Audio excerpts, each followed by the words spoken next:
नमस्कार, मी डी.टी. आंबेगावे, मुख्य संपादक सत्य पोलीस टाइम्स। सामान्य जनतेचा आवाज बुलंद करण्यासाठी सत्य पोलीस टाइम्स या चॅनेलला आत्ताच सबस्क्राईब करा।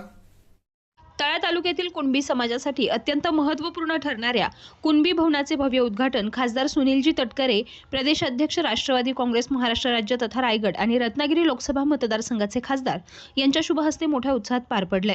या उद्घाटन सोहळ्यास महाराष्ट्र राज्याच्या महिला आणि बालकल्याण मंत्री माननीय अदिती तटकरे तसेच माजी विधान परिषद सदस्य माननीय अनिकेतभाई तटकरे यांची प्रमुख उपस्थिती लाभली। कार्यक्रमाच्या अध्यक्षस्थानी तळा तालुका कुणबी समाजाचे तालुकाध्यक्ष नामदेव कापोते तर स्वागताध्यक्ष म्हणून मुंबई तळा तालुका शाखेचे अध्यक्ष यशवंत शिंदे यांनी भूमिका बजावली।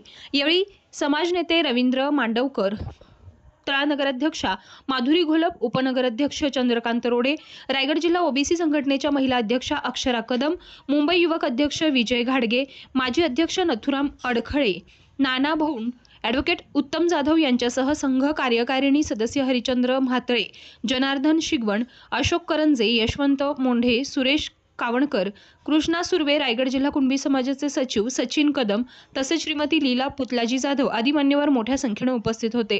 खासदार सुनील तटकरे यांनी आपल्या भाषणात कुणबी समाजाच्या सामाजिक एकतेवर आणि विकासात्मक वाटचालीवर भर दिला। कुणबी भवन हे केवळ इमारत नसून समाजाच्या सांस्कृतिक, शैक्षणिक आणि सामाजिक उपक्रमांचं केंद्र ठरेल असं त्यांनी यावेळी सांगितलंय। त्या तालुक्यातील समाज बांधवांनी एकत्र येऊन हा उपक्रम साकार केला ही अभिमानास्पद बाब असल्याचं त्यांनी नमूद केलंय।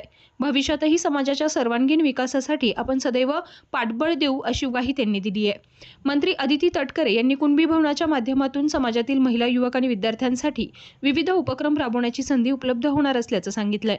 महिलांच्या सक्षमीकरणासाठी बालकल्याण आणि शिक्षण क्षेत्रात समाजाने पुढाकार घ्यावा असं आवाहन त्यांनी केलंय। समाजाने शिक्षण, एकोपा आणि सामाजिक बांधिलकी जपली तर प्रगती निश्चित आहे असं मत त्यांनी व्यक्त केलंय। उद्घाटन सोहळ्यानिमित्त परिसरात उत्साहाचं वातावरण असून समाज बांधवांकडून समाधान व्यक्त करण्यात आलंय। सामान्य जनतेचा बुलंद आवाज, सत्य पोलीस टाइम्स।